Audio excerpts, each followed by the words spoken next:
자, 제목 보시면 우리가 이번 단원에서 지금 다양한 해석과 비평이라고 똑같은 작품을 읽고 독자마다 해석이 다를 수 있다라는 걸 배우는 단원인데, 자, 예를 들어서 밑에 지금 이 세 명이 똑같은 노래를 들었어. 근데 각자의 해석이 다 달라요. 그래서 밑에 잠깐 보시면 들어가기 전에 여기 볼게.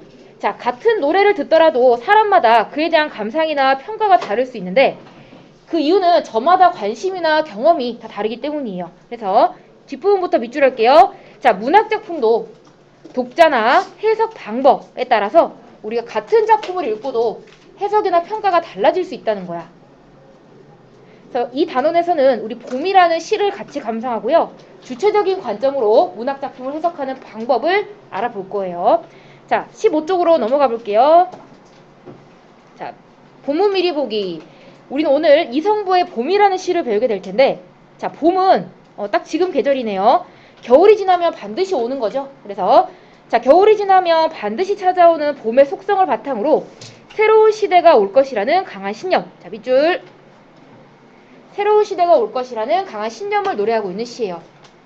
그래서 자, 시 속에서 너로 의인화되어 있는 봄. 얘들아, 의인화가 뭐지? 사람이 아닌 것을 사람처럼 표현하는 것을 의인법이라고 하는데, 봄은 사람이 아니에요. 그죠? 근데 이 시 안에서는 너라는 인칭대명사, 사람한테만 붙일 수 있는 인칭대명사를 써서 봄을 사람처럼 나타내고 있어요. 그래서 단순한 계절의 의미를 넘어서서 말하는 이가 부여한 어떤 상징적인 의미를 갖게 되는데, 그 의미는 이따 볼게. 자, 그것은 현재는 부재한 상태이지만 언젠가는 회복될 수 있다고 믿는 가치로, 자, 밑줄, 말하는 이가 간절하게 기다리는 대상이 바로 봄이에요. 자, 마지막 줄, 즉 겨울이 지나면 반드시 봄이 오듯 아픔과 절망이 언젠가는 사라지고 반드시 희망이 찾아올 것이라는 믿음을 노래하고 있는 시가 바로 봄이라는 시예요. 자, 밑으로 내려가 보면, 자, 먼저 시인 이성부에 대한 설명이 나와 있는데, 이성부는 현실 참여적인 내용을 주로 쓴 시예요. 혹시 이 사람이 몇 년도에 활동했던 시인인지 아는 사람? 70년. 1960년대, 70년대에 활동했던 사람이에요. 그래서 주요 작품이 뭐 우리들의 양식, 벼, 전라도 이런 게 있는데, 이 중에서는 벼가 제일 유명해. 벼를 이제 민중에 빗대어서 쓴 시, 이런 시를 많이 쓴 게 이성부라는 사람이에요.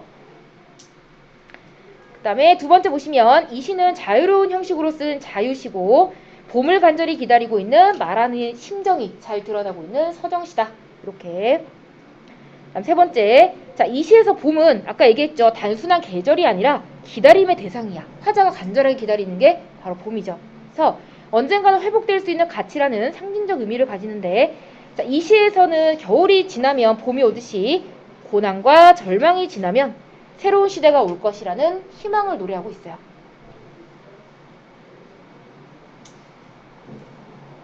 자, 그다음 계속 같은 말 반복이에요. 이 시는 실현과 절망의 이미지를 지니는 겨울과 대비해서 생명의 소생이 무슨 뜻이야? 소생. 이 많은 학생 중에 한 명도 소생의 뜻을 비슷하게나마 모르나요? 소생.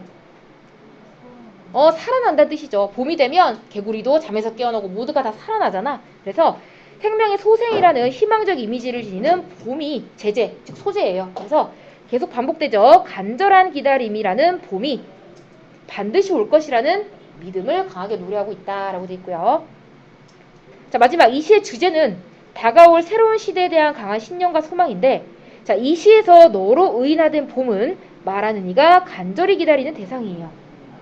자, 이 시에서 봄은 더디지만 반드시 오는, 기다림마저 이뤘을 때에도 온다는 점에서 계절 순환의 섭리에 따라 겨울이 끝나면 자연스럽게 우리에게 찾아오는 존재로 당위적인 속성을 지닌다 했는데, 당위가 무슨 말일까? 당위적. 당연. 맞아요. 당연하다는 뜻이야. 당연하게 우리한테 온다는 뜻이죠. 봄은 겨울 지나면 당연히 오는 거니까요. 그래서 이처럼 이 시는 때가 되면 반드시 봄이 오듯이 아픔과 절망이 사라진, 즉 희망의 새 시대가 올 것이라는 강한 신념을 노래하고 있는 시예요. 그럼 대략 이 시가 어떤 내용인지 우리 시를 읽지도 않았지만 느낌이 오죠. 그럼 한 장 넘겨서 16쪽. 이성부의 봄인데, 자, 요 시는 우리 노민준 읽어볼게요. 네. 크게 읽어주세요. 도움 이성 기다리지 않아도 오고 기다림마저 잊었을 때에도 너는 온다. 어디 뻘밭 구석이거나 썩은 무릉덩이 같은 데를 기웃거리다가 한눈 좀 팔고 싸움도 한판 하고 지쳐 나자빠져 있다가 다급한 사연 듣고 달려간 바람이 흔들어 깨우면 눈 부비며 너는 더디게 온다. 더디게 마침내 없어지 온다. 너를 보면 누구여 일어나 맞이할 수 없다. 입을 열어 외치지만 소리는 죽어 나는 아무것도 미리 알릴 수가 없다. 가까스로 두 팔을 벌려 껴안아 보는 너. 먼 데서 이기고 돌아온 사람. 네, 잘 읽었어요. 그러면 1행부터 한번 보죠. 자, 봄은 기다리지 않아도 온다. 자, 밑에 이거 자습서라서 해석이 다 돼 있기 때문에 딱히 필기할 건 없어요. 중요한 것만 쌤이 새로 써줄게. 자, 기다리지 않아도 온다는 건 아까도 얘기했지만 겨울이 지나면 우리 반드시 뭐가 와? 봄이 오잖아. 그래서 계절이 순환하는 자, 자연의 섭리. 자연스럽게 오는 거고요. 자, 두 번째는 자, 기다림마저 모두 잃었다라는 건 절망적인 상황이죠. 희망이 더 이상 없는 자, 그 절망적인 상황일 때도 너는 온다 했는데 자, 이 시에서 가장 중요한 시어가 바로 너죠, 너. 자, 너는 누구? 봄이에요. 근데 봄은 사람이 아닌데 너라고 했으니까 어떤 표현법? 의인법이 사용이 됐다. 자, 그래서 이 두 줄을 묶어서 옆에 뭐라 돼 있냐면 봄이 오는 자연의 당위성이라 돼 있죠. 아까 얘기했죠. 당위성. 당연히 오는 거라고.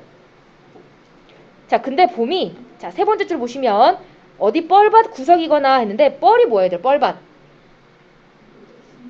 진흙 같은 거잖아. 진흙 가본 적 있어요?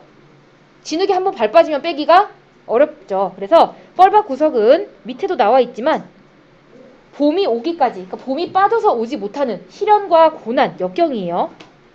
자, 뻘밭 구석이거나 그다음 그냥 무릉덩이 아니죠. 역시 썩은 무릉덩이에요. 그 썩은 무릉덩이 같은 데를 기웃거리다가 한눈도 좀 팔고 싸움도 한판 하고 지쳐 나자빠져 있다가 자, 여기까지. 그럼 봄이 쉽게 오는 게 아니네요, 지금. 그래서 위에 뭐라 돼 있어? 봄이 오기까지의 시련과 역경, 뭐 고난 이런 것들이 되겠죠. 자, 그래서 다급한 사연 듣고 달려간 바람이 자, 바람은 화자의 사연을 봄에게 대신해서 전해주는 매개체가 되죠. 자, 바람이 흔들어 깨우면 눈 부비며 너는 더디게 온다. 자, 지금 더디게 한번 나왔어요. 밑에 더디게 또 나왔어요. 자, 더디게 마침내 올 것이 온다라고 돼 있는데 자, 우리 3월에 선생님이랑 같이 수업한 친구들은 들어봤겠지만 얘들아, 너 택배 같은 거 시켰을 때 내가 간절히 기다리는 택배일수록 더 늦게 온다는 느낌 받아본 적 없어? 다들 공감을 하네요. 그래서 그만큼 더디게라는 건 간절함이 크다는 이야기야.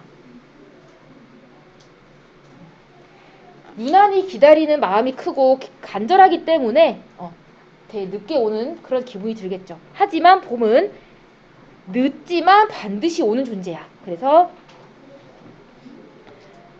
자, 여기까지가 이제 봄이 오는 과정이고요. 그 뒤는 이제 봄을 만난 상황이야. 자, 너를 보면 눈부셔 일어나 맞이할 수가 없다. 입을 열어 외치지만 소리는 굳어 나는 아무것도 미리 알릴 수가 없다. 이 시의 화자죠. 자, 기다리는 대상이 왔는데 너무 기쁜 나머지 소리가 굳었어요. 너무 행복해서. 그래서 내가 할 수 있는 거 뭐밖에 없냐? 자, 가까스로 두 팔을 벌려 껴안아 보는 행동밖에 할 수가 없어요. 입이 굳어서 말이 안 나오기 때문에. 그래서 마지막에 너. 자, 너는 위에도 나왔지만 봄이죠. 먼 데서 이기고 돌아온 사람아. 자, 지금 봄을 이기고 돌아왔다라고 표현했어. 밑에 나와 있죠? 예찬적 태도. 예찬아. 예찬이 뭐야? 무슨 뜻이야? 너 이름 뜻 몰라? 충격. 이름을 몰라요? 무슨 뜻인지? 좋은 뜻이야, 나쁜 뜻이야? 그렇겠지. 이름을 나쁜 뜻으로 짓진 않았겠지? 예찬은 상대방을 뭐 하는 걸까? 찬양하는 거예요. 굉장히 좋은 뜻이야. 긍정 중에서도 최고봉이라 할 수 있겠죠. 예찬아, 너의 이름은 이런 뜻이란다. 됐나요? 자, 일단 우리는 그냥 무슨 의미인지는 모르겠지만 시를 한번 쭉 봤어요. 자, 옆으로 넘어가서 17쪽 한번 볼까? 자, 중요한 거 안 했다. 미안. 자, 지금 이 시의 맨 끝에 보면 얘들아, 온다. 여기 한번 있고요. 그 다음에 여기 온다. 온다라는 요 종결 어미가 있죠. 맨 위에 보시면 여기 나와 있어요. 자, 단정적 어조 중요하고요. 이 단정적 어조가 반복됐죠. 그래서 봄이 반드시 올 것이라는 믿음을 드러내요. 확신이에요, 확신.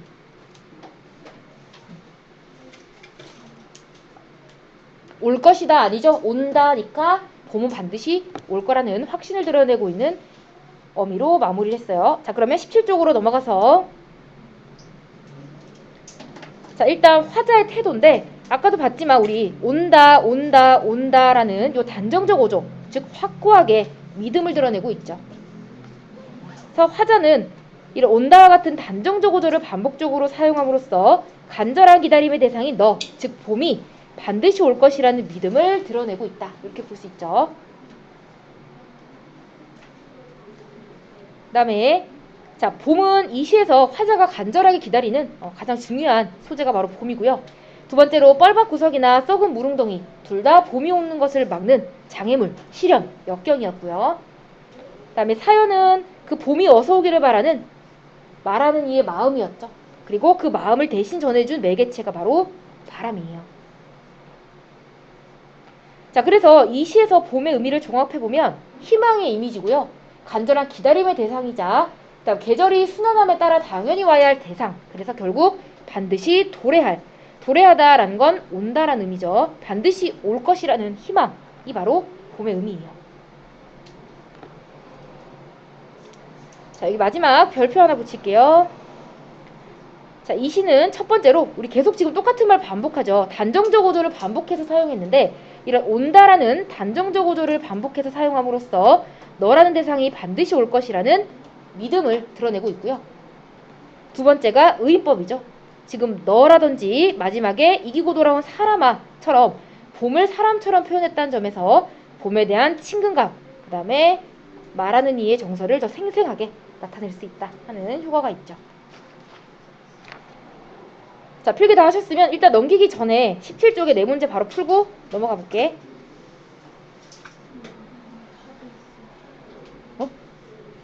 답이 있다고? 당첨. 너도 답 있지? 왜 아닌 척해? 그럼 한 번 더 풀어봐. 혹시 걔가 틀렸을 수도 있어. 누가 지금 내 책에 답을 표시한 거지?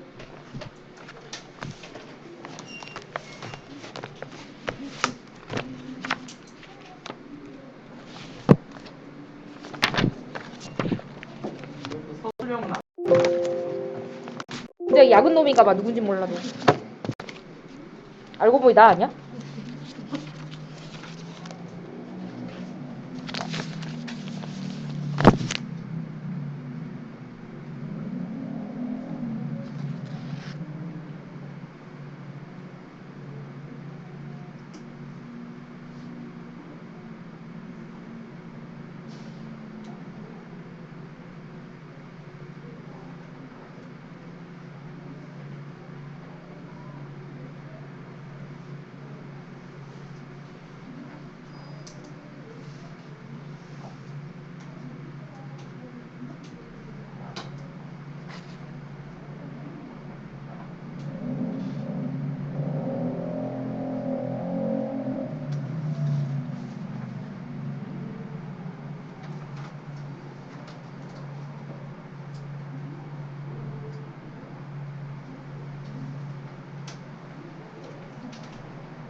답 맞춰도 될까?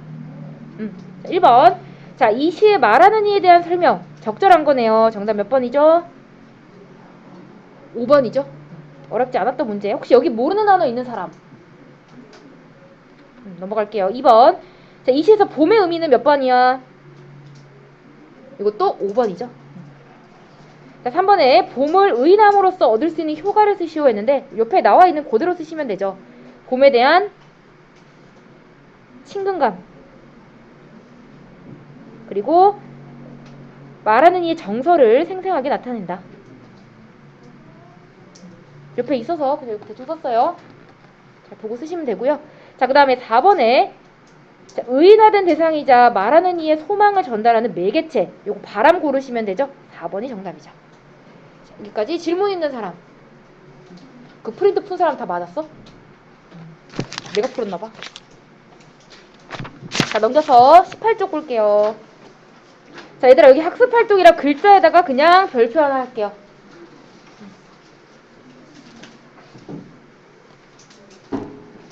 자, 다음은 이 시의 전개 과정인데 내용을 바탕으로 빈칸을 채워보자 했는데 빈칸이 다 채워져 있어요. 옆에 보시면 자, 말하는 이는 너는 온다, 뭐 더디게 온다, 마침내 온다, 이런 온다라는 표현을 반복한 이유가 뭘까? 아까 얘기했지만 너가 올 것이라는 확신, 즉 단정적인 어조였죠. 이렇게.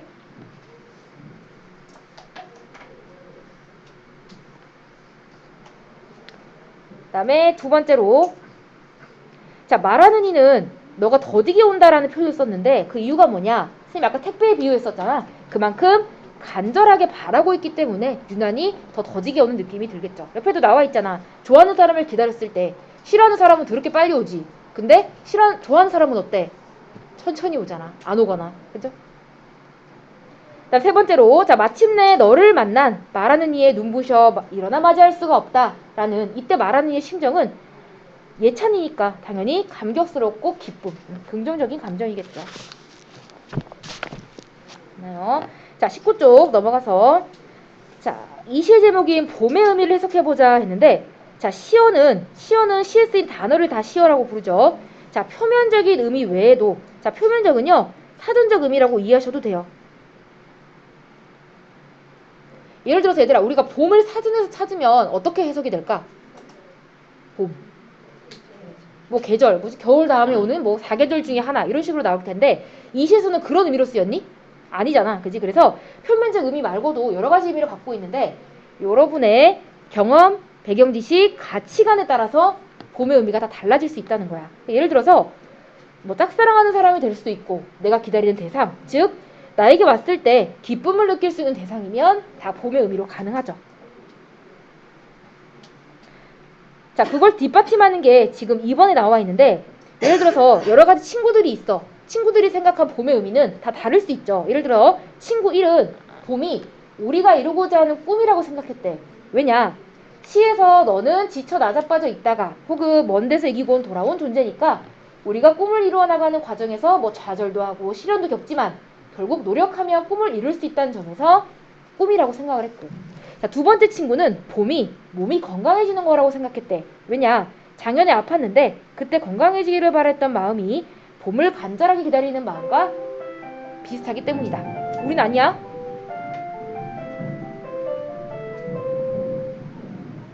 너무 시끄러운데? 자, 그래서 3번에 별표하세요. 자, 봄을 해석한 내용이 서로 다를 수 있는 이유. 이거 아주 중요해요. 자, 사람마다 인식 수준, 관심, 경험 모두 다르고요. 감상하는 기준이나 해석의 근거가 모두 다르기 때문에 똑같은 시를 읽고도 다르게 해석할 수 있어요. 중요한 부분이니까 꼭 체크하시고요. 자, 필기했으면 넘겨볼게요. 자, 3번. 다음은 봄을 감상한 후 한 학생이 쓴 비평문인데 이를 바탕으로 문학작품을 해석하는 다양한 방법을 알아보자 했어요. 일단 얘를 보기 전에 우리 21쪽부터 먼저 보자. 21쪽 그림 하나 나와 있죠. 자, 보기는 문학작품을 해석하는 4가지 방법이다 라고 되어 있는데 별표 2개.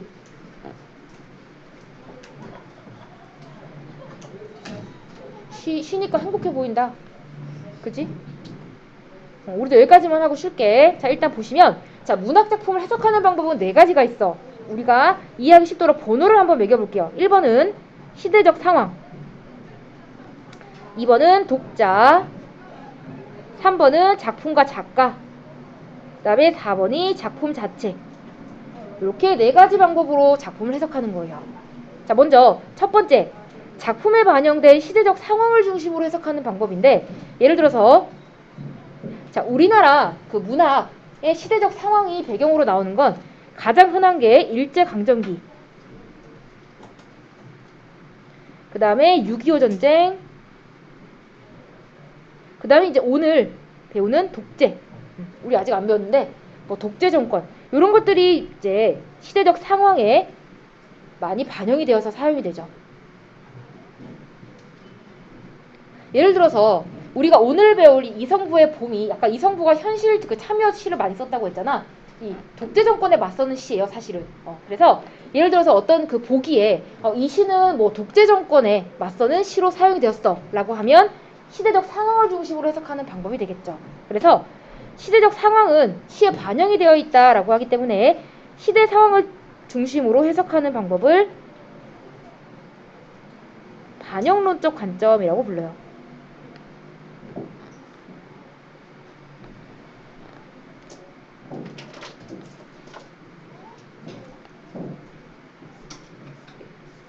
그다음에 자, 두 번째로 작품을 읽고 독자가 받았을 법한 영향을 중심으로. 자, 우리 독자는 문학 작품을 읽고 여러 가지를 느낄 수 있죠. 깨달음을 느낀다거나, 그죠? 뭐 저렇게 살아야지 혹은 저렇게 살면 안 되겠다 하는. 두 번째, 감동도 느낄 수 있죠.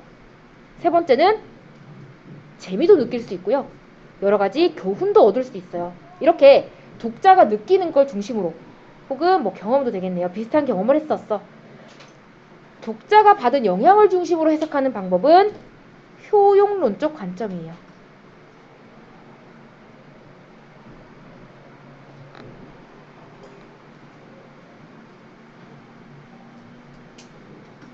뭐 예를 들어서 나는 이 작품을 읽고 여러 가지 뭐 재미를 느꼈어. 저렇게 살지 말아야겠다는 다짐을 했어. 이런 거면 모두 독자가 받은 영향이기 때문에 효용론적 관점으로 해석을 한 관점이 되는 거고요. 자, 세 번째는 작품과 작가의 관계를 중심으로 해석하는 방법이야. 자, 작가의 생애, 그 작가가 어떤 삶을 살았는지 혹은 그 작가는 어떤 가치관을 가지고 있는지 그 작가의 작품 경향, 성향 이런 거. 자, 우리 오늘 이성부 배웠죠? 자, 이성부는 뭐 예를 들어서 현실 참여적인 시를 많이 쓴 사람이야 라고 해석하는 건 작가를 중심으로 해석하는 방법이에요. 그 작가는 자기의 생각을 글로 표현하는 사람이죠. 작가를 중심으로 해석하는 방법, 표현론적 관점.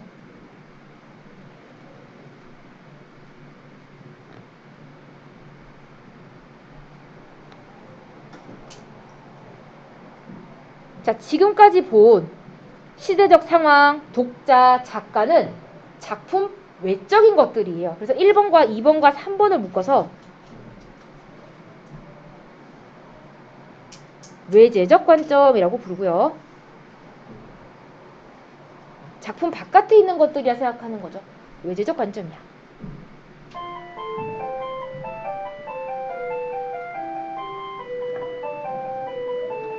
맞나요? 자, 그 다음에 여기까지만 보고 쉴게요. 자, 작품 자체의 내적 특징을 중심으로 해석하는 방법이 있는데 예를 들어서 작품 자체만 봤을 때, 즉 시를 해석하는 방법은 그 시가 어떤 운율을 사용하고 있는지, 주제는 뭔지, 어떤 심상, 어떤 비유가 사용이 되었는지, 그 다음에 뭐 그 시어의 의미는 무엇인지 딱 시만 봤을 때 해석할 수 있는 것들이 있죠. 누가 썼고 독자가 뭘 느꼈고 어떤 역사적 상황이 반영되어 있는지 몰라도 돼. 그 시만 딱 보는 거야. 그런 것들을 작품 자체만 보는 방법이라고 해서 절대론적 관점이라고 부르고요.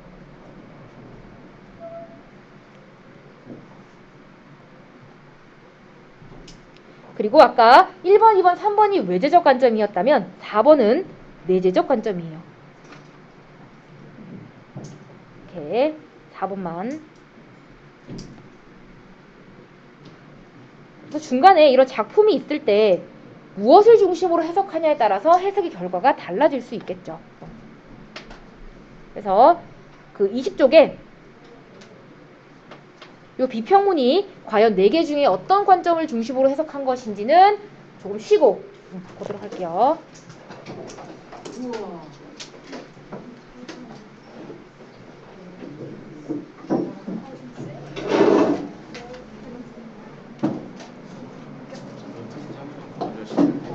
다음 주에? 706. 선생님, 왜? 저 706이요. 노민준. 706.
비록 저기 필요 없었는데 떠나는 게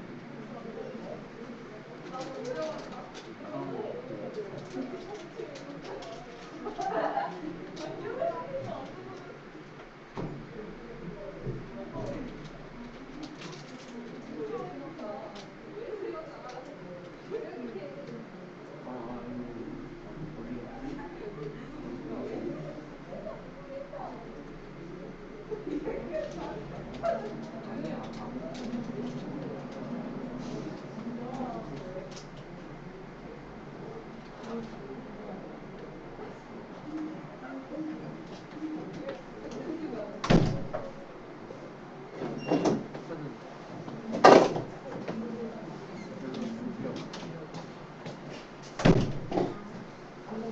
아니 나 어딜 가? 얘기한다는 아 정치를 간다.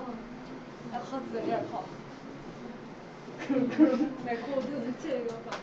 나 올림픽 가가지고 어 좋아. 물론 지영이야. 근데 너는 이렇게 손잡고 지영이를 가고 아 채팅 대통령이에요. 그래서 나가버리고. 겁나 큰 사람이잖아. 내가 진짜 너가 더 못하잖아. 혹시 나는 초대 아니 성화의 근데 초대 이게 아니 그 내가 잘못 보는 거 같아 방금 느끼는 거 아 잠깐만 나 애니다 진짜. 아 진짜. 다 이거 그만하셔. 뭘 그만하셔요. 이 얘기죠. 이 선배. 아 재밌니? 아 재밌니? 아니 너 채팅이 너 맥주잖아.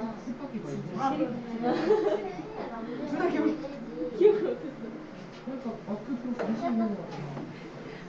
완벽한 미치셨어? 미쳤어? 야 이거 옆에서 눈 크게 떠서 버섯 팔아가지고 자기 남편이 혜진이야. 아 아닌 것 같아. 아닌 것 같아. 아니 아니라고 아니 얘는 있어. 갑자기 한번 들으려는데 아니 그런 얘기가 진짜 어려워. 아니 왜 어째서 아 진짜 안 근데 그 있는 거 그냥 뭐야 뭐 말해? 근데 그냥 뭐 말해? 아 미안해. 이상해 완전 이상해.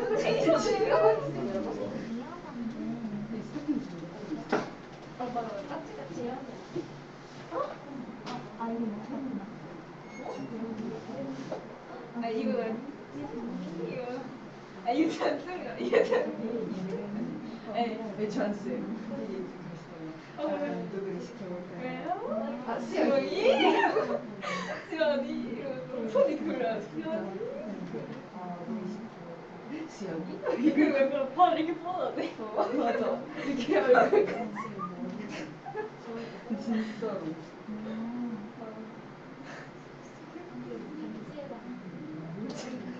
아니 갑자기 갑자기 나영쌤이 부르는 그게 생각나? 아니 나 그 생각 나. 아니 야 말반도 아니고 이거 뭐야?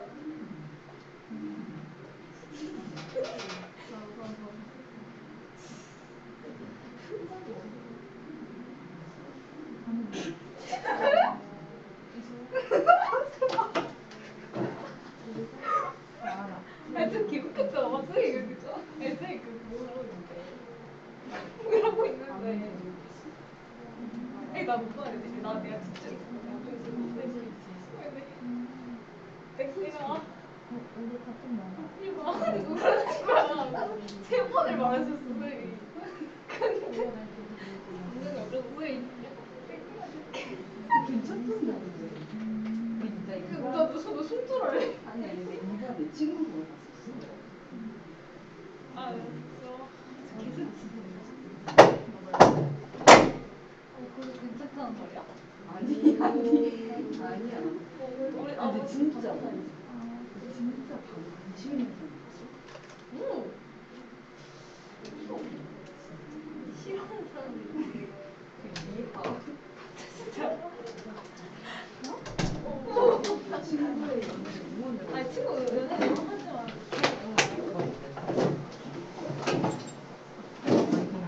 친구가. 어떻게 비하고 좋아해. 다 왔지?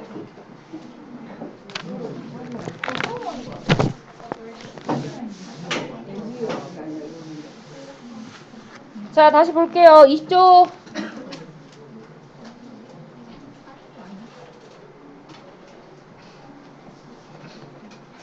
이거 지워야 돼.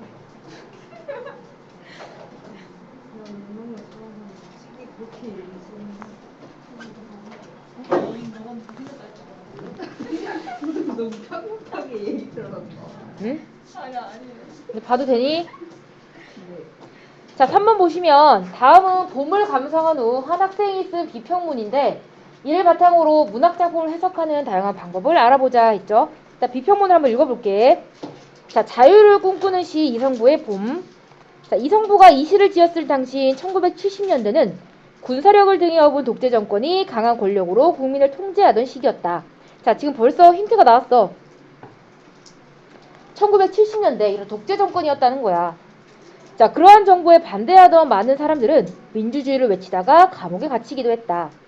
이러한 시대적 상황이 이 시에 반영되어 있다고 볼 때, 자, 봄은 우리 앞에 그냥 시를 단순하게 읽었을 때는 봄이 무슨 의미였지?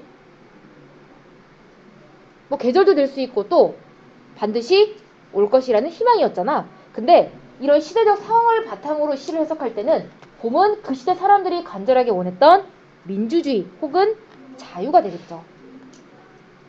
겨울이 지나면 반드시 봄이 오듯이 이 시는 민주주의나 자유 역시 언젠가 반드시 우리에게 올 것이라는 믿음을 노래했던 것이다 했고요. 그래서 밑에 보시면 지금 이 학생은 봄을 민주주의, 뭐 자유 이렇게 해석을 했어. 왜냐? 시인이 시를 지었을 1970년대는 독재 정권이었기 때문이야. 그래서 이러한 시대 상황이 이 시에 반영되어 있다고 생각했기 때문에 민주주의나 자유가 되겠죠. 그럼 얘들아, 우리 아까 4가지 방법 중에 얘는 어떤 걸 중심으로 해석한 거야? 반영론적, 시대적 상황을 중심으로 해석했죠. 그래서 우리 아까 배운 거 넘어가서 여기 밑에 보시면 이 비평문을 쓴 학생은 여기 작품에 반영된 시대적 상황, 즉 반영론적 관점으로 시를 해석했다라고 볼 수 있는 거죠.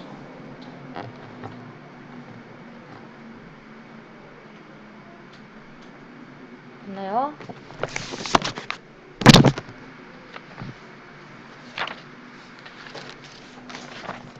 자, 넘기면 22쪽에 소설이 또 한 편 나오는데요. 자, 제목은 코르니우 영감의 비밀이고요. 이 소설을 쓴 사람은 알퐁스 도데라는 프랑스 작가예요. 역시 우리 똑같이 소설을 읽어보고 나와 있듯이 여러 가지 해석을 해보자 하는 건데, 여기서 중요한 건 일단 밑에 보시면 이 소설의 시점은 1인칭 관찰자 시점이라는 거. 그 시점은 더 이상 설명 안 해도 되죠? 혹시 시점 잘 모르는 사람? 자, 그 다음 주제는 전통을 지키려고 하는 코르니우 영감의 집념이다. 이렇게 되어 있네요. 그러면 한번 읽어볼게요.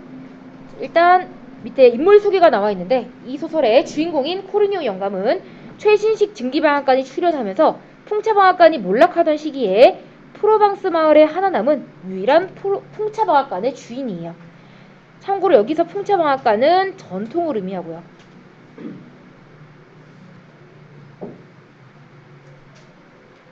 그 다음에 밑에 보시면 비베트라고 뭐 중요한 인물은 아닌데 프랑스 코르니우 영감의 손녀가 되겠죠. 그다음 오른쪽에 마마이의 큰아들은 그 비베트랑 서로 이제 사귀는 그런 사이고, 그다음에 여기 프랑스 마마이는 마지막에 보시면 코르니우 영감의 이야기를 나에게 전해준다라고 해서 이 소설의 서술자예요.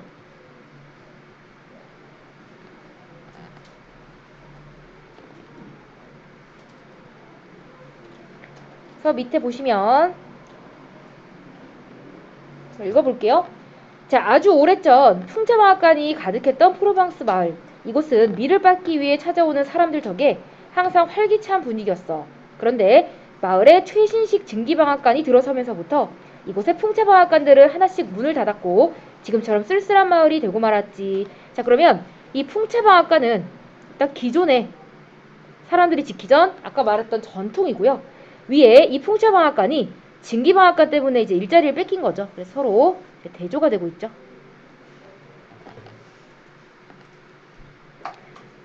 미리 쓰면 증기방앗간은 산업화, 도시화를 상징하는 그런 단어가 되고요. 풍차방앗간은 아까 얘기했지만 이제 전통, 우리가 지켜야 할 것들이 되겠죠.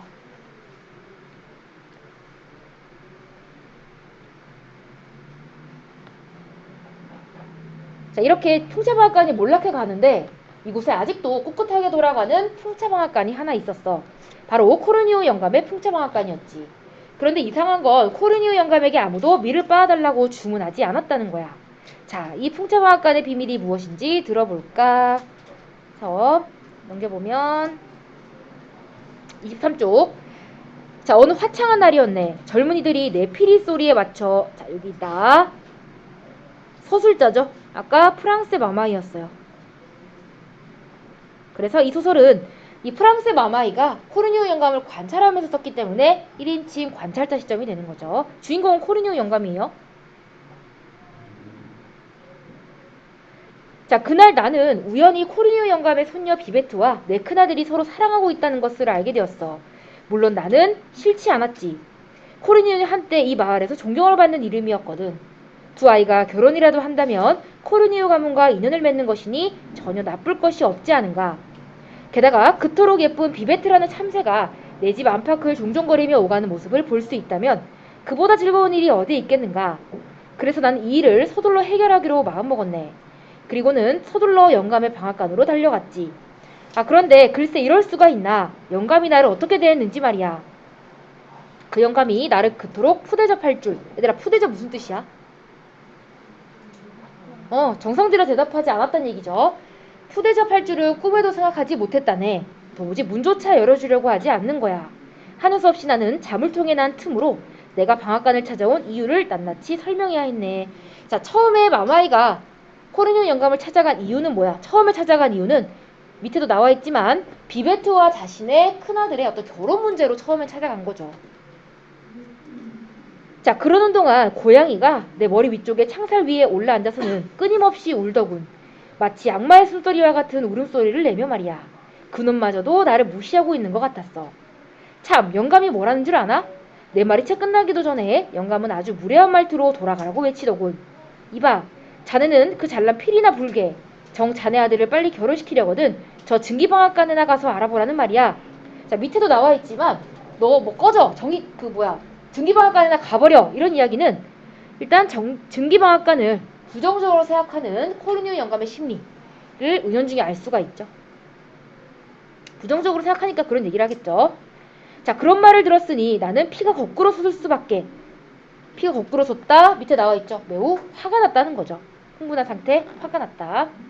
하지만 분별 있는 내가 참아야지 어쩌하겠나.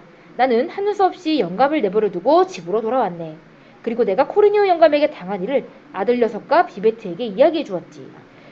하지만 두 아이는 내 말을 믿을 수 없어 하는 것 같았어. 내가 사실이라고 거듭말하자 아이들은 자기들이 직접 코르니우 영감을 찾아가 보겠다며 나에게 허락해달라고 간청하더군. 처음에는 말렸지만 허락하는 수밖에 없었어.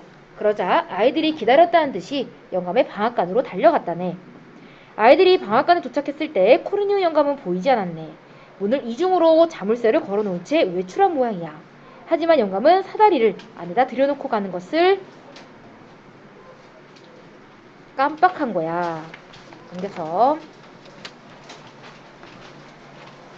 자, 사다리가 문 옆에 세워져 있었어. 아이들은 그 사다리를 이용해 2층의 창문으로 올라갔지. 그리고 안으로 들어갔어. 도대체 코르니우 영감이 무엇을 그 안에 숨겨놓았는지 확인해 보기로 했던 거야. 자, 절정은 우리 누가 읽어볼까요?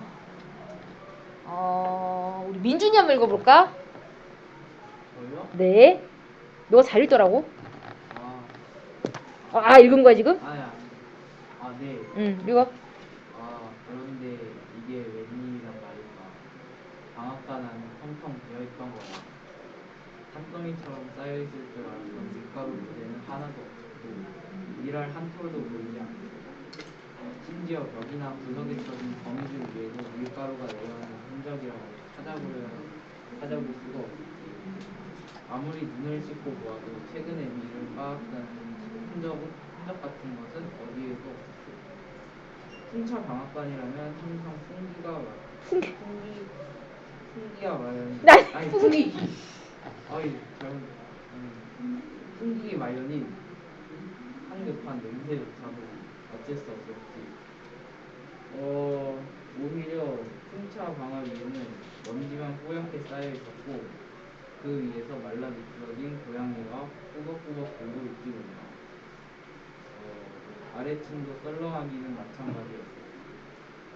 오래된 이불이 흐트러져 있는 낡은 침대와 옆에 벽에 걸린 무더기 같은 옷이었어. 계단을 굴러다니는 땀 한 조각이 그 방에 모인 것에 전부였다. 방구석에 서너 개의 자루가 보였어. 그 자루에는 다갈과 허연 흙이 묻어있었지. 그것은 다름 아닌 깨진 해벽 조각과 백도 부스러기들이었다는 말이었어. 이제 코르니우 영감의 비밀을 알겠나. 너 읽기 싫어? 싫으면 말로 해. 저는 읽고 싶어요. 그럼 다 읽어 그럼. 왜? 읽어. 영감은 마을 사람들에게 아직도 미안한데 조금 빨리 읽어주면 안 돼? 너무 지루해.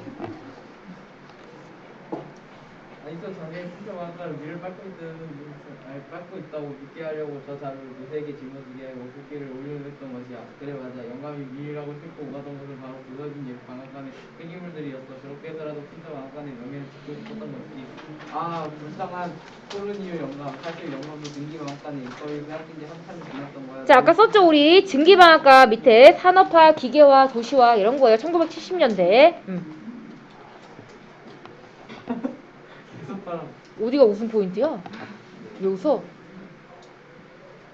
늘 풍차 날개는 돌아가고 있을 때는 방 안에서 쏘고 있었던 것이지. 아이들은 눈물을 흘리면서 돌아왔네. 그리고 내게 모르는 돌아와. 것을 얘기했지. 예. 아이들의 말을 듣고 나는 가슴이 찢어진 줄 알았는데 난 즉시 달려나가 마을 사람들에게 그 이야기를 해줬네. 그리고 말했지. 우리가 뭘 그래서 집어쳐. 많이 모아서 그 다음에 지웅 읽어봐. 우리가부터.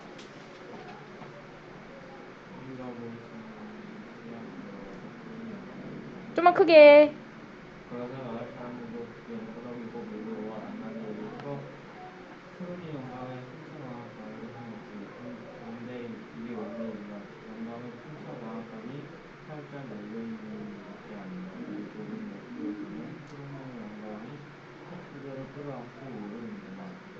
뭐야 왜냐고 방금 전에 누군가 자신의 방앗간으로 들어와 그들을 지키는 것을 알았기 때문이었다.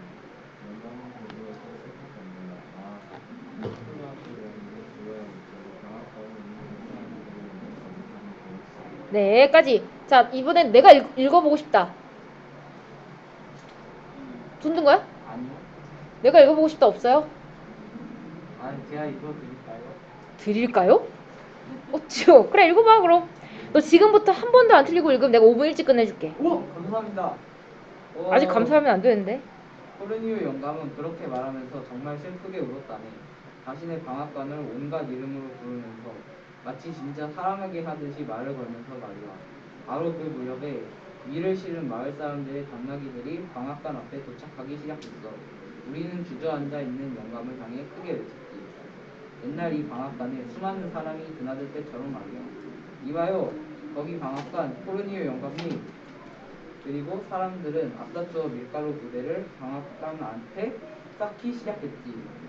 그러자 잘 익은 금빛의 밀알들이 부대에서 쏟아졌어. 그것을 본 코르니우 영감은 울음을 뚝 그쳤다. 그러고는 놀란 듯이 눈을 크게 뜨고 쏟아진 밀 알갱이를 주워 담으면서 말하더군. 뭐? 서가 어딨어? 네? 주워 담으면서 서라고 했어 너. 어? 너 5분 추가. 그 다음에 뭐 추가라고요? 나 도전해보겠다. 지웅이 해볼래? 해볼 사람? 수영이. 수영 해볼래? 수영이. 그러면 미리다부터 하면 돼. 네? 미리다. 야, 무슨 로봇이냐? 이렇게 다 읽은 처음이야. 우리는 코로니의 영감의 얼굴이 금방 사라지는 것을 알 수 있었어. 그리고 덩달아 기분이 좋았지. 영감이 우리를 돌아보면서 말했어. 어디까지? 계속 틀릴 때까지. 네? 틀릴 때까지. 나는 자네들이 다시 돌아올 줄 알았어. 증기의 방앗간 유인들은 전부 고분놈들이거든. 자, 여기 나와 있죠. 증기방앗간은 도둑놈들이다. 산업화에 대한 부정적 시선.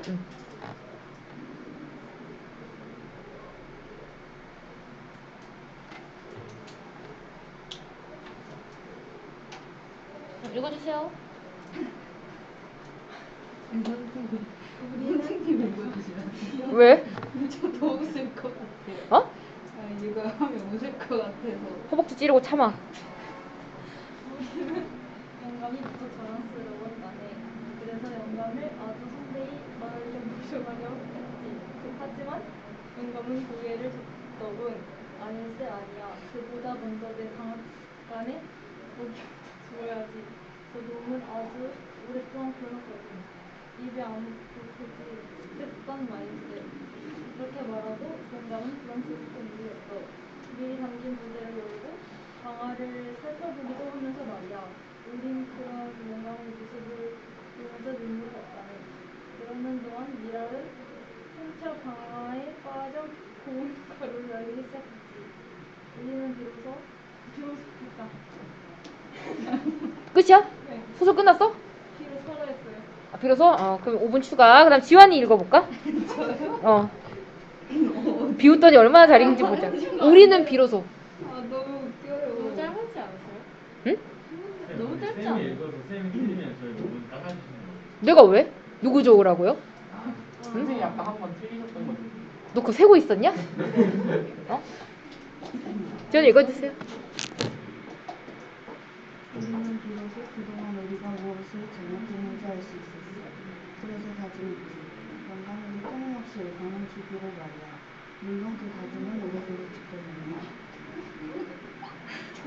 지켜내냐. 왜 웃는 거야 자꾸? 아주 그만 얘기했어요. 두 줄 읽고 포기야? 또 도전할 사람? 5분 일찍 갈 수 있어. 하지만부터. 이제 끝까지지. 하지만이니까 끝까지 달고야지. 저요. 그래? 도전. 너 잠깐 5분 추가한 거 잊지 마. 시작. 우리는 뭐래? 너 틀렸어. 하지만부터라고. 잘 가. 너 10분이야. 네? 아니 10분이란 또 읽어볼 사람. 아니 두려워 마. 도전해. 너무 두려운데요? 한 번 더? 아니요? 한 번 더요. 그래. 도박이 저런 거야. 하지만 오랜 세월이 흐른 뒤 어느 날 코르니우 영감이 세상을 떠나자 결국 우리의 마지막 풍차 방앗간도 멈췄지. 이번에는 잠시 동안이 아니라 아주 영원히 말이지. 안타깝게도 영감의 풍차 방앗간을 물려받으려 하는 사람이 아무도 없었거든. 뭐 어쩌겠는가. 이 세상 모든 일에는 끝이 있는 법 아니겠나. 논 강을 거슬러 올라가던 배들이 지나가는 것처럼 마을에 있던 지방 법원이나 큰 꽃을 수놓은 맥주가 유행하던 시대가 지나간 것처럼 풍차의 시대도 지나가고 말았지. 우리도 이제는 그 사실에 익숙해질 수밖에 없을 것일세. 그래. 잘 읽었어요. 너 10분 추가였지? 자, 넘겨볼게요. 그래서 왜 이렇게 행복해? 같이 웃자. 왜? 자, 넘겨서 28쪽 보시면, 자, 이 소설의 주인공인 코르니우 영감의 일단 행동을 보시면, 자, 마마의 큰아들과 비베트가 확인했을 때 영감의 방앗간은 밀가루 그 부대는커녕 미랄도 없었고요. 벽이나 구석에 거미줄이 쳐져 있었고, 풍차방아 위에는 먼지만 뽀얗게 쌓여 있었다. 그리고 서너 개의 자루에는 해벽 조각과 벡터 부스러기들이 들어있더라. 이런 내용이었죠. 자, 그래서 코르니우 영감의 이런 행동을 평가해보자 라고 되어 있는데, 일단 첫 번째 답을 보시면, 나는 코르니우 영감의 행동은 전통을 지키기 위해 어쩔 수 없는 선택이었다. 즉 긍정적으로 지금 평가를 하는 거죠. 자, 그는 시대 변화에도 끝까지 풍차방앗간의 가치를 지키고 싶어 했던 인물이잖아. 마을 사람들이 그의 방앗간에 일감이 떨어진 것을 알면 풍차방앗간의 가치를 지킬 수 없었을 거야. 자, 이러한 코르니우 영감의 그리고 마을 사람들의 행동을 통해서 옛것이 쉽게 폄하되는 세태를 반성할 수 있었다. 얘들아, 폄하가 뭐야? 폄하. 쉽게 말하면 평가가 이제 깎인다는 거죠. 그죠? 그런 세태를 반영할 수 있고요. 반성할 수. 자, 두 번째는 나는 코르니우 영감의 행동은 시대에 적응하지 못한 결과다. 즉 부정적으로 지금 평가를 하고 있죠. 왜냐? 자, 이미 마을에는 최신식 증기방앗간이 성행한다는 거, 유행한다는 거죠. 자, 그가 마을 사람들을 속이면서까지 풍차방앗간만 고집하는 것은 변화하는 현실을 직시, 즉 바라보지 못했기 때문이야.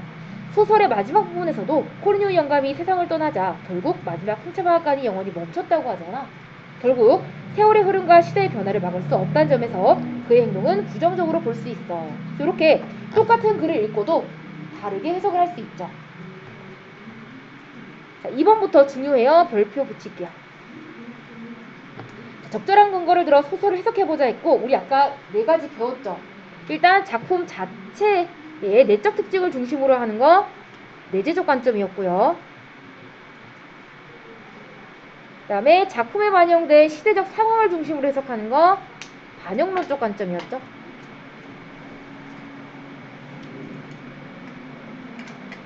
그 다음에 작품과 작가의 관계를 중심으로 해석하는 거 민준아 이거 뭐였지?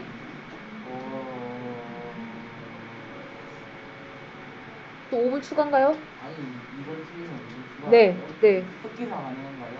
누가 너 대신에 15분을 남아줘? 구해봐. 민준이 대신 15분 남아줄 사람. 파티원 구합니다.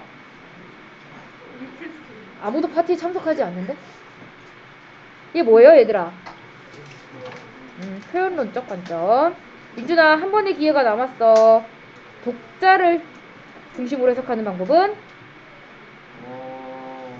소용론적 관점. 네, 효용론적 관점. 있나요? 자, 이렇게 일단 4가지 관점을 우리 아까 배웠고요. 그러면 29쪽으로 가서 자, 지금 2가지 소설 해석이 나와 있는데 일단 첫 번째 한번 읽어볼게. 자, 알퐁스 도데는 그의 고향이 남프랑스 프로방스 지방을 배경으로 많은 작품을 썼다 했어. 첫 번째 줄에 이미 답이 나와 있어요. 이게 뭐 중심으로 해석한 거예요? 작가를 중심으로 해석한 거죠?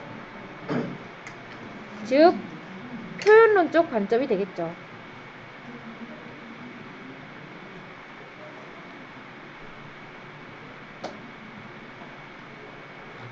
자, 얘는 무조건 시험에 나와. 잘 봐봐. 자, 특히 그는 프로방스 주민들의 순수하고 인간적인 면모를 프로방스 지역의 정겨운 풍경과 함께 마치 한 폭의 수채화처럼 아름답게 묘사하였다고 한다. 나는 이 소설에서 코르뉴 영감의 비밀이 밝혀진 후 프로방스 마을 사람들이 코르뉴 영감을 조롱하지 않고 그의 풍차방앗간이 다시 돌아갈 수 있도록 돕는 것이 인상적이었다. 자, 이는 알퐁스 도데가 그 당시 프로방스 주민들이 지닌 순수하고 인간적인 면모를 작품 안에 담아낸 것이라 볼 수 있다. 마지막도 지금 작가에 대한 이야기죠. 전체적으로 표현론적 관점으로 해석한 그런 글이 되는 거고요. 자, 두 번째, 밑에 예시답 한번 볼까? 자, 이 소설이 쓰인 당시는 급격한 산업화가 진행되던 1860년대래. 여기서 답 나왔지? 근데 뭐 중심이야? 시대적 배경 중심이죠. 그래서 반영론적 관점이 되겠죠.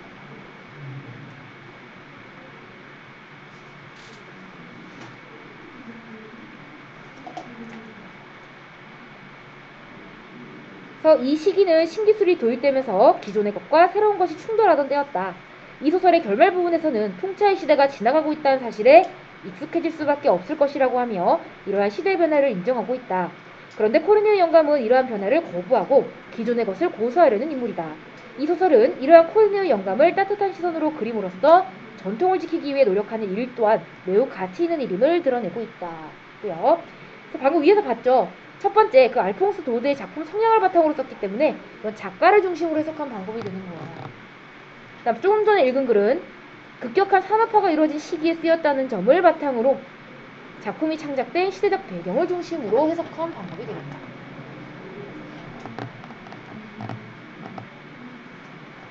그래서 각각 무엇을 중심으로 해석했는지 잘 알아두시고요. 자, 마지막 3번. 자, 이렇게 여러 가지 해석이 있을 수 있을 때 그것들을 비교하면서 문학을 감상하면 어떤 효과가 있을까? 첫 번째, 아무래도 문학을 다양한 측면에서 살펴보니까 작품을 보다 폭넓게 이해할 수 있고요. 자, 두 번째, 우리 아까 배웠죠? 문학 작품에 대한 해석이나 평가는 해석하는 방법이나 이 해석하는 방법이 아까 그 4가지를 얘기하는 거예요. 그 다음에 독자의 인식 수준, 관심, 독자의 경험이나 가치관에 따라 달라질 수 있다 하는 것도 알 수가 있겠죠. 됐나요? 자, 필기를 다 하셨으면 쭉쭉쭉쭉 넘어가서요. 이제 문제를 풀어볼게요. 34쪽부터 37쪽까지 푸시면 돼요. 모르는 거 있으면 질문하시고요. 중간중간.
민준아 너 시험 언제 본다 그랬지?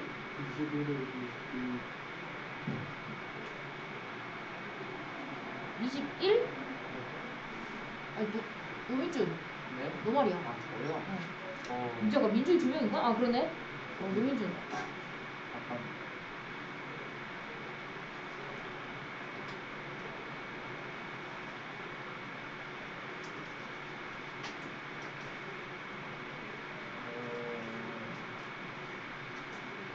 28, 29 범위 나왔어? 나왔는데 기억이 안 나. 저런 결과를 너 하는데 1, 2였던 거. 1단 2단 전체? 2단원 전체였나? 2단원 잘 모르겠어.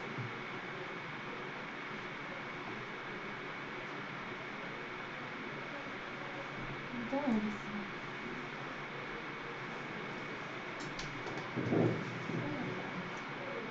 안 돼. 제발요. 안 돼. 얼른 갔다 와. 뭐야? 아 우리 아니야 우리 아니야. 아니야 얘들아 국가랑 영수 시간 달라요. 우리는 5분 뒤에 쉬어요.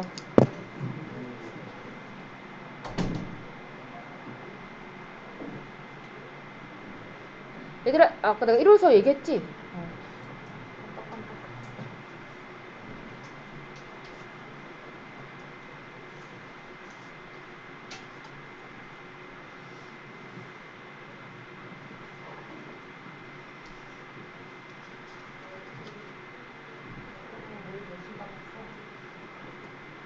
아 무슨 게임하냐? 아이스 게임해도 돼? 수업 시간인데? 오고 어? 가만히 기다리고 있어. 무슨 시간 아니에요? 2시간 아니에요. 5분 남았어요. 잘했어 민준? 35 하고 있어요. 쉬는 시간 동안 쉬지 말고 풀어. 됐어? 공유 지금 결혼이야? 10살 연하. 케빈 오랑 결혼. 케빈 오. 케빈 오. 누구야? 가수. 10살 연하. 와. 멋지지? 케빈 오요. 존댓말. 수영아, 너 이런 거 보고 있어? 아니야. 아니야. 구라하게 나온 너 거야. 이거 바로 나오던데? 아니 이거 그거야. 그 뭐지? 그 문빈이 수영아. 아니. 어이없네. 뭐 하는 말인지 모르는 거야. 핸드폰 그만 하셔요.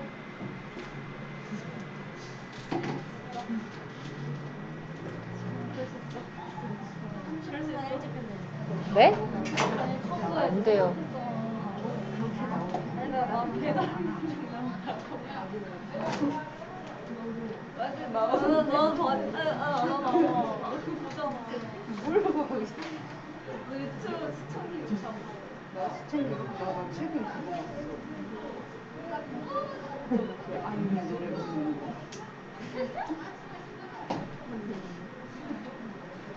노래 부르는 그런 거. 나한테 안 보여줘. 시청 기록. 아, 얼마나 기뻤어. 소론아 오늘 명원이 왜 안 왔어? 명원이 여전히 말 안 하니? 약간 전화 받더니 그냥 끊어버리더라. 어? 그냥 안 오고. 그냥 안 왔다. 시간도 그냥 안 왔어요. 100%로 그냥 안 왔어요. 귀찮아서 그냥 안 왔어요. 그래? 묻었어. 명원이 언제 말할 거래? 계속 참 특이하네요. 근데 이래도 시험을 잘 보고 시험 잘 봐, 명원이? 저번에 몇 점 만에 물어보니까 답장이 없어. 네. 그래? 아니 뭐 치약 같은 거.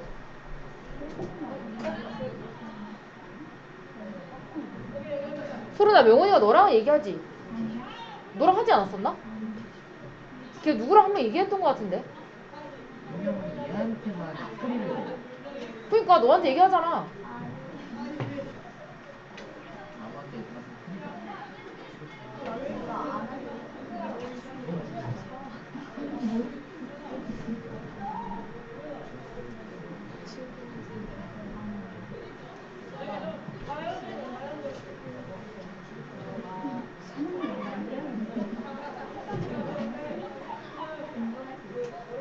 소리가 놀러 가봤어? 우리도 쉴까? 네. 그래 쉬자.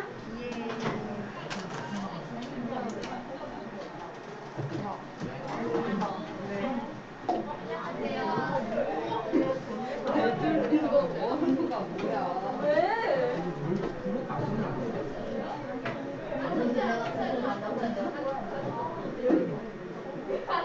이거 재밌는 거 아니야?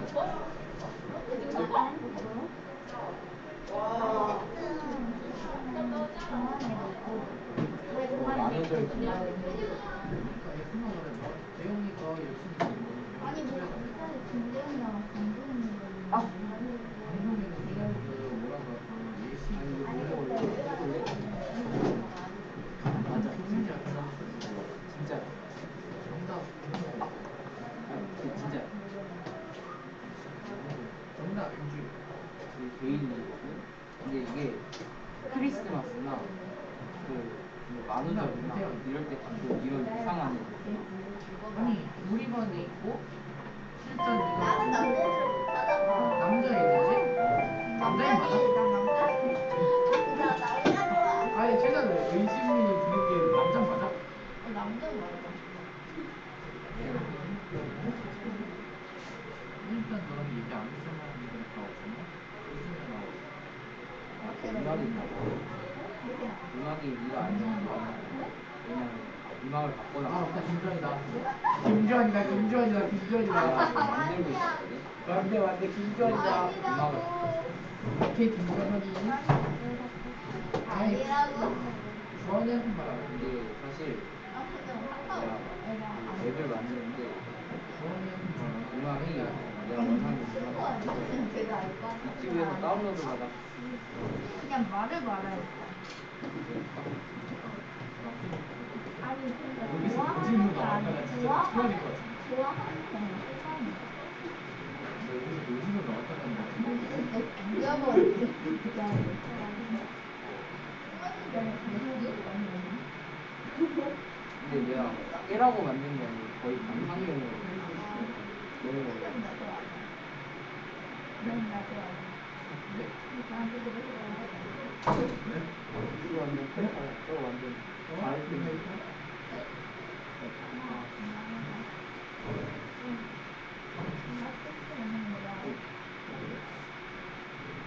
재훈아 혹시 점심권 어디서 잘못 쓰는지 알아? 공주가 너 완전 진짜야. 그러니까 재훈이를 위해서 너를 이렇게 점심을 왜 김재훈을 왜 위하는데? 김재훈 좋아하나? 안 할래. 난 열린 사람이야. 재훈아 이거 진짜 나 열린 사람이야. 약간 뭐랄까 너? 아니 그래도 나 정신병으로 할 수 있어 많거든. 그냥 민서를 좋아해. 아, 근데 어디 가는 게 나 좋아해? 학생이 누구 오면 안 돼. 무슨 그냥 처음 근데 세상에 학생이 내가 뭐였잖아. 왠지 알아? 나는 진짜 여친이 있다고 해도 그거를 좋아했다. 내가 먹기 좋은 질문이 아니거든? 그러니까 좋아하고 그럴 이유가 없지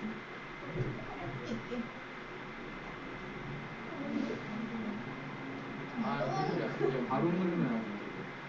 아 근데 김재원 진짜 뭐라고? 김재훈이 너무 좋다고? 아 그 형이만 보고 싶어서 조금만 줘. 진짜 개빡치는 사람이야. 아 그 형이 보고 싶어서 미치겠다고? 아니 네네네 아니 알겠습니다 플래시가 아 그래 김재훈 그럴게 야 그래 대형이 키 답장을 진짜 크고 변하지 않는다. 대형이 키도 크고 잘생긴 편이고 잘생긴 편이 아니야. 정말 네 기준으로 잘생긴 편이라면 네 뒤통수 맞다 못 맞아 잘생긴 사람을 만나고 싶어. 이거는 아니 대피하는 거. 아 너 취향은 느끼할 사람이구나 아니 태미 봐봐 일단 너는 느끼할 스타일 근데 그게 눈빛이 색칠한 거 아니야 남주혁은 내 얼굴. 여기 남주혁은 잘 모르겠고 태민 그거는 나 되게 나쁜 남자 스타일이야. 그거 나쁜 놈이지 진짜 보면 정답 이게 가장 아 내가 그냥 안 돼. 아 내가 너무 완벽한 정답을 진짜 말해버렸나? 뒤지더라. 진짜 진지한 좋아하는 거 근데 그거 왜 나랑 팩트지 않냐? 여기가 시작이야. 이 정도의 난이도는 1분 32초. 지영아 정신병 좀 고쳐줘. 걔가 정신병이 걸렸거든. 야, 진짜 좋아하는 깨라고 거야. 만든 게 아니야. 난 열려있는 사람이라니까. 아니 이건 진짜 너무 근데 이거 괜찮아 그럴 수 있어. 사람이 괜찮아 스킨십 하지만 남자한테.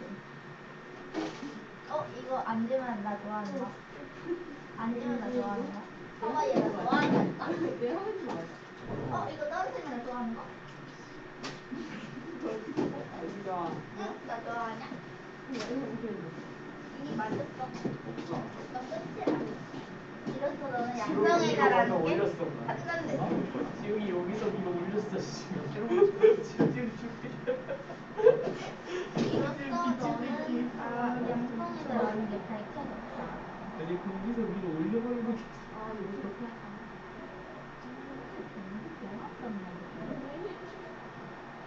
무슨 그만해.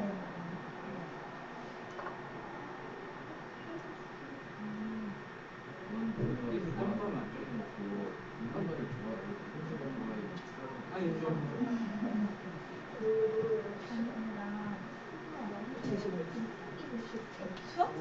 한개 제시 아니야? 나 65점 남동 4시 반에 가는데 걱정이 되는 거 했잖아요.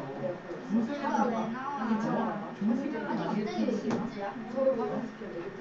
특히 자기 노래방 부르면 미쳤어 나 김치야. 난 기준하고 그래서 김치라고 해. 중생은 아닌 척을 할수 있지. 이건 아니지. 거기서 억울하고 있으면 단장도 아니고 아니야. 아닌 척이라고 했는데 만약은 안 했어요. 아니야. 내가 이거 1년에 애들한테 아니 말해. 진짜 김치. 내가 이거 1년에 나는 애들한테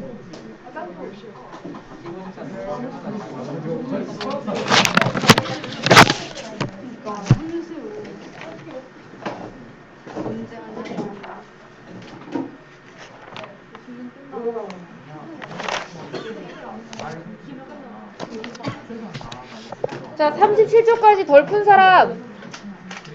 덜 푼 사람. 자, 없으면 답 맞춰볼게요. 34쪽. 지웅아.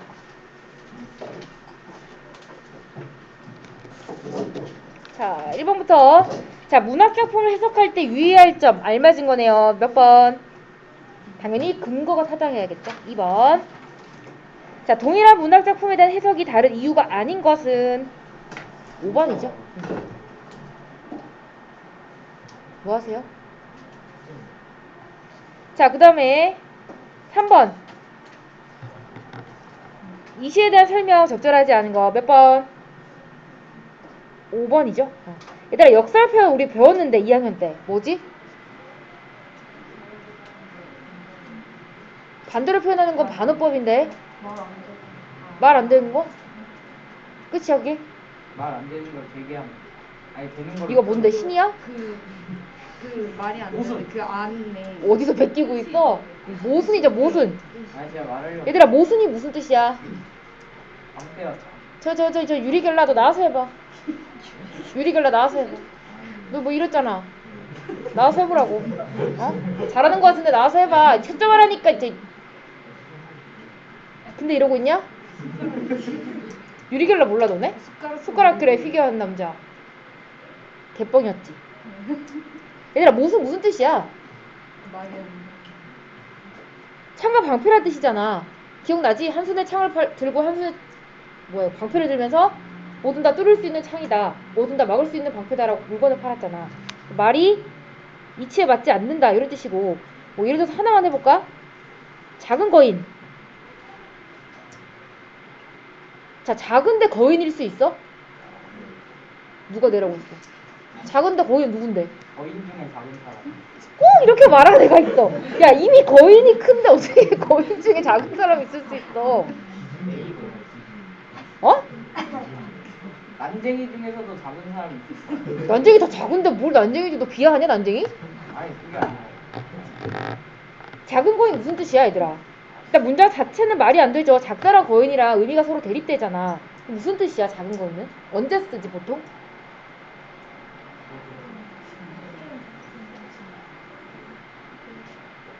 영향력이 좋은 사람. 그렇지. 키는 작지만 뭔가 위대한 일을 한 사람, 아주 영향력 있는 사람을 소개할 때 우리 작은 거인이라고 말을 하죠. 그래서 아무튼 답은 5번이 틀렸고요. 자, 그 다음에 4번은요. 몇 번이 정답인가요? 1번이 정답이죠. 그 다음에 5번에 봄의 의미에 대해서 나눈 대화, 적절하지 않은 거 누가 틀렸어요? 선영이. 현실의 부조리함이 아니라 긍정적인 게 돼야 되죠. 자, 6번은 시어. 뻘밭 구석. 그 다음에 썩은 무릉덩이. 그 두 개 쓰시면 되고요. 자, 7번은요. 2번이죠. 그 다음에 8번에 기억에 대한 이해로 적절한 것은 네, 역시 2번. 그 다음에 자, 9번에 비평문에서 문학작품을 해석한 방법. 이거는 4번 반영론적 관점이라고 했고요. 10번은 그래서 1번이 답이 되겠죠. 넘겨서 자, 11번 몇 번? 한 공간에서 벌어지는 거죠. 3번이고요. 12번은 일치하는 것 5번이죠. 그 다음에 16번은요. 13번은요.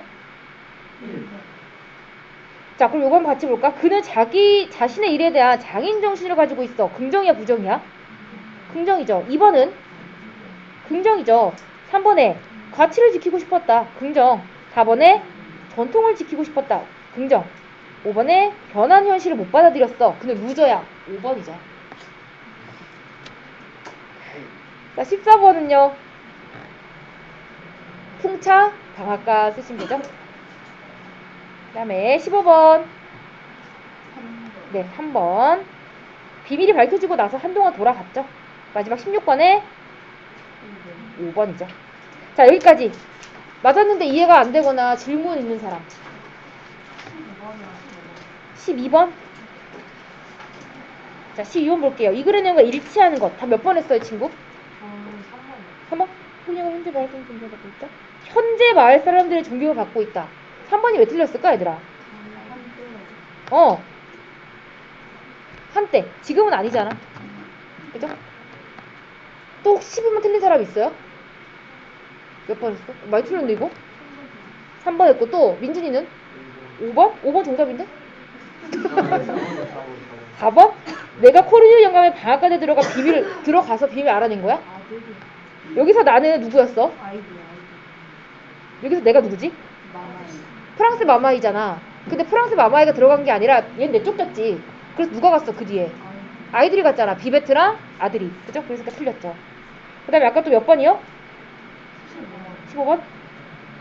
일치하지 않는 것은 요건 다 몇 번 했어? 4번? 마을 사람들은 전통을 지키려고 한 코르니 영감을 자랑스러워했죠. 이거 여기 나와 있는데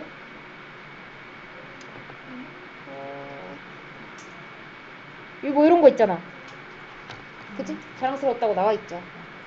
또 질문 있는 사람 없어요? 혹시 부끄러워서 질문 못하는 거면 나중에라도 하세요. 자, 그래서 오늘 일단 책은 여기까지 하고요. 남은 시간 프린트 풀게요. 자, 지금 나눠주는 프린트는 다음 주까지 풀어서 오셔야 돼요. 숙제야, 숙제. 안 해, 아빠 어떻게 되는지. 궁금하시면 안 해도 돼요.